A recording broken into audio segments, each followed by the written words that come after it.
Halo sahabat tangguh, kembali lagi pada podcast BNPB edisi Rakornas PB 2024 yang bertajuk Podcast Berisi, Mari Bersinergi dalam Teknologi dan Inovasi. Dan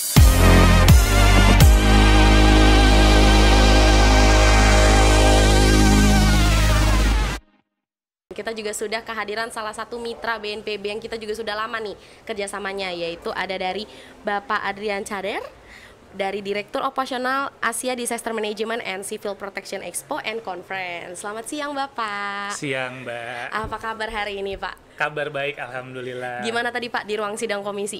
Di ruang sidang komisi semuanya alhamdulillah berjalan baik dan berjalan lancar.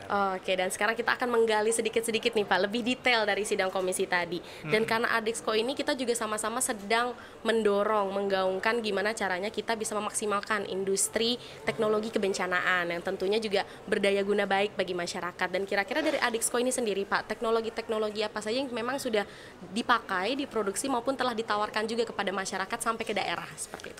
Oke, jadi memang pelaksanaan Adexco tahun ini kan pelaksanaan yang ketiga ya Mbak. Betul. Jadi yang di pertama kali dan yang kedua itu banyak cerita menarik di pelaksanaan Adexco. Ada beberapa produk-produk yang sebenarnya itu produk luar negeri yang pada akhirnya mereka membuat pabrik di sini karena ada standarisasi dari peraturan pemerintah terkait sertifikasi TKDN. Betul. Dan itu melibatkan perusahaan lokal yang pada akhirnya multiplier efek dari pelaksanaan Adexco ini sudah terlaksana gitu. Betul. Jadi pemerintah Indonesia mendapatkan selain daripada kita ini inovasi dan teknologi terkait kebencanaan, hal-hal lain terutama di bidang investasi. Betul. Itu menjadi nilai tambah untuk negara Indonesia. Nah, ada satu produk yang menarik sebenarnya, itu filtrasi air, di mana filtrasi air untuk dari air kotor itu menjadi air bersih.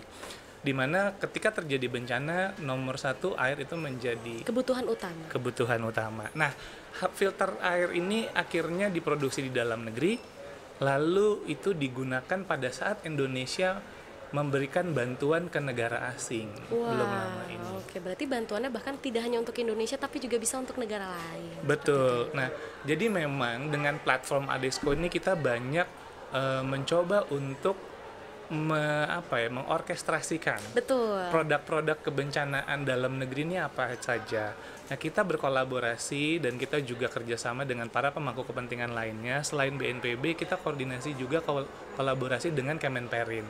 Karena terkait industri, semua datanya ada di sana. Betul sekali. Kemenperin sangat terbuka lebar untuk kita kerjasama dengan mereka. Supaya apa? Penguatan produk-produk dalam negeri ini menjadi salah satu strategi yang penting untuk bagaimana Indonesia bisa dengan cepat dan efisien menanggulangi bencana gitu ya. Startnya pertama kita harus identifikasi dulu nih produk-produknya apa. Dari produk mitigasi bencana pada saat tanggap darurat sampai pasca bencana dan rehab rekon. Nah, banyak hal-hal yang menarik terutama dari sisi produk kebencanaan dalam negeri. Ternyata produk kebencanaan dalam negeri itu nggak kalah dengan produk. Betul sekali. Kita punya apa aja nih Pak kira-kira kalau di dalam negeri? Banyak ya Mbak ya. Sebenarnya kayak ada remote sensing. Itu kita udah bisa buat di dalam negeri. Mungkin skalanya belum industri. Terus ada beberapa ya, kayak kemarin gitu produk makanan cepat saji kita pada saat itu juga dicoba sama pemerintah atau negara lain. Pada saat itu kita mencoba untuk diskusi dari Amerika sama Indonesia, apa rasanya Indonesia, apa rasanya Amerika juga. Nah, kita lihat bahwa Indonesia ini sebenarnya kalau kita mau untuk identifikasi lebih dalam lagi apa yang menjadi kekuatan kita di industri kebencanaan, kita akan bisa mempersiapkan itu menjadi jauh lebih baik dengan peran serta dan keterlibatan multi instansi, berbagai pihak, dan pentahelix kolaborasinya nih benar-benar dijalankan. Betul. Jadi peluangnya itu bukan hanya dalam kebencanaan saja, tapi juga ke berbagai sektor. Bisa jadi ekonomi, industri, dan macam-macam ya Pak. Jadi sasarannya itu bisa membawa keuntungan bagi Indonesia secara luas seperti itu ya. Betul. Salah satunya pariwisata Mbak. Betul banget. Iya. Apalagi tadi kita juga berbicara investasi juga, bahwa sebenarnya memang kita bisa bersama-sama menggaungkan bencana ini tuh bukan suatu hal yang memang menyeramkan, menakutkan, tapi kita juga punya potensi juga Pak, punya kekuatan juga di sana. Betul. Nah, ada hal yang menarik ya Mbak ya. seperti yang kita ketahui beberapa hari yang lalu ada gunung api meletus gitu. Betul. Ya. Untuk beberapa mungkin itu menakutkan, tapi untuk ada salah satu organisasi gitu ya, yang dimana memang mereka kerjanya itu mendokumentasikan kejadian alam seperti itu. Mereka bukannya lari dari tempat itu, tapi mereka mencari tempat yang aman di wilayah itu, lalu mereka mencoba untuk mendokumentasikan apa yang terjadi di sana. Dan kalau dilihat di dunia internasional, foto-foto terkait itu bisa dijualnya dengan harganya bisa lumayan. Dalam artian apa? Sebenarnya ya mohon maaf ya kalau kita bicara lebih gemblangnya, ada keberkahan di balik bencana itu sendiri gitu. Salah satunya pariwisata, dengan mendatangkan para wisatawan untuk mengambil gambar dari apa yang terjadi dari kejadian alam itu sendiri. Baik, dan apalagi juga biasanya dengan Indonesia berbagai sejarahnya, berbagai ceritanya juga bisa menjual pariwisata lainnya juga mungkin berpotensi di setelahnya gitu ya Pak, di pasca bencananya terutama. Betul, jadi kalau saya coba untuk mengcapture-nya wisata kebencanaan dengan resiko yang terukur. Wah, ini bisa di-highlight juga ya. Jadi kita juga bukan hanya menawarkan keindahannya saja, tapi kita juga benar-benar sudah memperkirakan secara strategis untuk keamanan masyarakat seperti itu. Ya. Wah, dan ini terakhir juga Pak, apa saja nih kira-kira yang Adexco juga sudah gaungkan kepada komunitas, karena tentunya dengan teknologi yang ada, ketika kita sudah mendorong secara industri, skala industri, tapi SDM ini juga sangat penting untuk kita bisa kolaborasikan bersama, dan bagaimana mungkin antisipasi dan juga giat-giat Adexco Pak bersama komunitas lainnya. Ya, kami mencoba untuk menggandeng komunitas anak-anak muda sebenarnya. Kita tahu bahwa saat ini kita sedang mengalami laju perubahan iklim. Betul. Nah, untuk mengurangi laju perubahan iklim itu kami mencoba untuk kolaborasi dengan beberapa komunitas anak muda dengan melakukan penanaman pohon.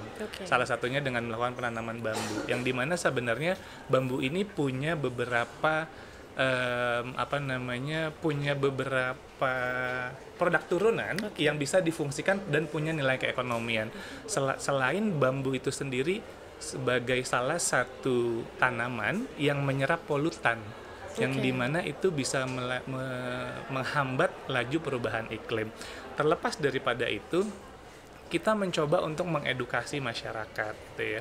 Bagaimana sebuah platform gitu ya, Adexco ini pertemuan, exhibition dan conference bukan hanya high level tapi lebih juga ke masyarakat sekitar. Betul. Gitu ya, turun berdampak langsung ke wilayah-wilayah yang memang punya potensi bencana yang berbeda-beda gitu ya. Kita memang sementara ini masih coba di wilayah Jawa. Mungkin kedepannya kita akan coba lebih berkolaborasi dengan beberapa masyarakat di seluruh Indonesia untuk sama-sama menggaungkan bahwa kita sama-sama yakin betul bahwa ketika kita punya keilmuan untuk memitigasi bencana dengan baik dan benar, resiko bencananya pasti bisa terukur. Betul. Wah, ini jangan lupa nih ditunggu-tunggu juga pastinya sahabat Tangguh, karena pastinya sasarannya ini bisa luas banget, bisa kemana-mana. Jadi kita bisa sama-sama belajar lebih banyak tentang teknologi inovasi untuk penanggulangan bencana. Terima kasih sekali sama-sama. Bapak hari ini sudah hadir di sidang komisi juga, ikut Rakornas dan juga hadir di podcast hari ini. Sehat selalu ya Pak ya. Sama-sama. Terima kasih Mbak Rati. Sama-sama Bapak dan sahabat Tangguh. Lagi-lagi jangan bosan-bosan untuk selalu stay tune di media sosial BNPB, karena kita akan menyajikan berbagai informasi lainnya sampai puncak acara Rakornas nanti. Jadi jangan kemana-mana,